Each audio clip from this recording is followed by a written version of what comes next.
பசங்க twins sir. Vignesh Kumaresh. Vignesh தான் இப்போ அடிபட்டிருக்காரு. இன்னொரு பையன் ஃப்ரெண்டை கூட்டிகிட்டு தான் வந்திருக்காங்க. காலேஜ் காலையில் கிளம்பி போயிட்டாங்க 7 மணிக்கெல்லாம். பேட்டரி வண்டி தான் கொடுத்து விட்டாங்க. பேட்டரி வண்டியை வச்சுட்டு இன்னொரு வண்டி எடுத்துகிட்டு வந்து அந்த வண்டி இன்னொரு இடத்துல வச்சுட்டு வேற வண்டி எடுத்துகிட்டு வந்திருக்காங்க. காலேஜ் போனாங்கன்னு தான் நினச்சிருந்தேன். 11:30 மேலே தான் இந்த மாதிரின்னு சொல்லலாம் ஆக்சிடென்ட் ஆயிடுச்சு. அதுக்கு பிறகு புறப்பட்டு ரத்தம் கசிவு இருக்கு. அது சரி பண்ணோம்னா 2 நாள் ஆகும்.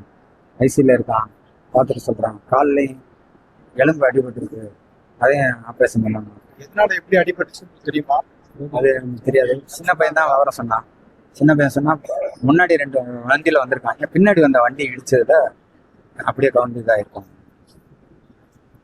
அது ஆப்ரேஷன் பண்ணணும்னு சொல்லியிருக்காங்க. நாங்கள் ரத்தம் வந்து உரையிறது நிற்கணுன்றாங்க சார்.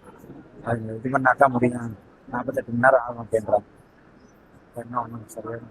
இப்போ இன்னொரு பையன் எப்படின்னா, இன்னொரு பையனுக்கு வந்து முதுகுல அடிபட்டதுனால அவனுக்கு உடனே ஆப்ரேஷன் பண்ணியே ஆகணும்.